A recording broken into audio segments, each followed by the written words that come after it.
Good morning, everyone. Jai Shri Ram. Today we will start chapter 56. Hanuman again visits Ashok garden and sees Sita from Sunderkand of Valmiki Ramayana. I'll recite 16 verses from this chapter initially and explain its meaning. Hanuman again visits Ashok Vatika and sees Sita once more. He consoles Sita that Rama, along with his forces of monkeys and bears, will come soon after conquering the enemies in battle, will take her back. After bidding adieu to Sita, he ascends Mount Arishta and enlarges his body, making himself ready to leap across the ocean. Verses 1 to 16. ततर्दोषीं शिंशपामूले जानकीमपर्यवस्थिताम् अभिवाद्य ब्रवीततिष्ठया पश्यामि त्वाम इह क्षताम् ततः तमप्रस्थितं सीता वीक्षमाणा पुनः पुनः भर्तृषेहान्वितं वाक्यं हनुमन्तम् अभाषत कामम् अस्य त्वम एव एककारस्य परिसाधने पर्याप्तः परवीरज्ञ यशस्यः ते फल उदयः सरेस्तुः शङ्कुलां कृत्वा लङ्कां पर अर्दनम् मामनयेत यदि काकुत्स्थः तस्य ततः शाततं श्वेत भवेत् ततः यथा तस्य विक्रान्तम् अनुरूपं महात्मनः भवति आह वशुरस्य तत्त्वम् एव उपपादय तत अर्थ उपहितं वाक्यं पश्चित्तं हेतुसंहितं निशम्य हनुमान तस्य वाक्यम् उत्तरम् अब्रवीत् क्षिप्रम् एषस्यति काकुत्स्थो हरिरुद्र वृक्षप्रवरिवृत्तः यः ते युधि विचित्यारेण शोकं व्यपनयिष्यति एवम् आश्वास्य वैदेहीं हनुमानमारुत आत्मजः गमनाय मतिं कृत्वा वैदेहीम् अभ्यवादयत् ततः शकपिशार्दूलः स्वामी सन्दर्शन उत्सुकः आरोह गिरिश्रेष्ठम् अरिष्टेम अरिमर्दनः तुङ्गपतकजुष्टाभिः नीलाभिः वनराजभिः सोत्तरीयेम विवापोद्देः शृङ्गादरविलम्बिः बोध्यमानमिव प्रीत्या दिवाकरकरैः शुभैः उन्मिषिन्तिमिवोदधु तैलोचनरैव दात्युभिः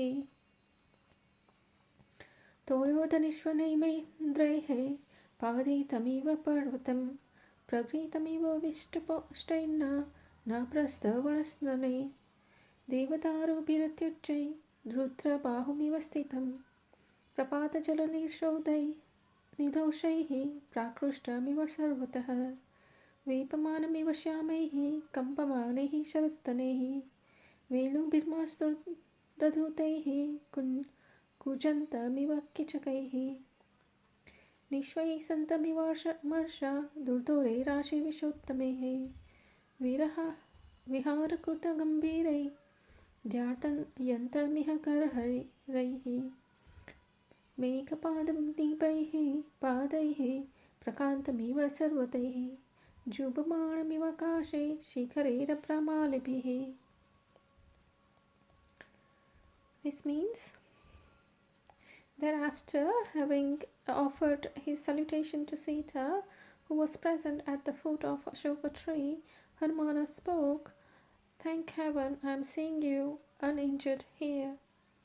Then, beholding again and again that Hanumana, who had made ready for his return journey, Sita spoke the following words, filled with affection towards her husband.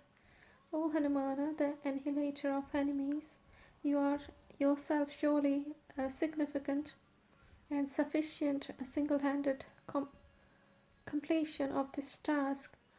Your elevated energy is creditable indeed.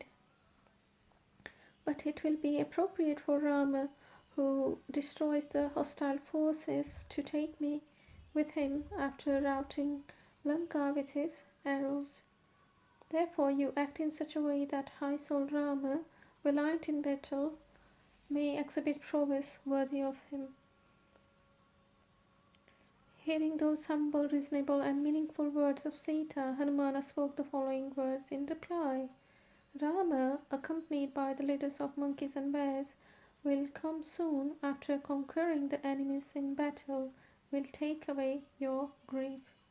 Hanumana, the son of wind god, thus consoling Sita and making up his mind to go, saluted Sita with reverence.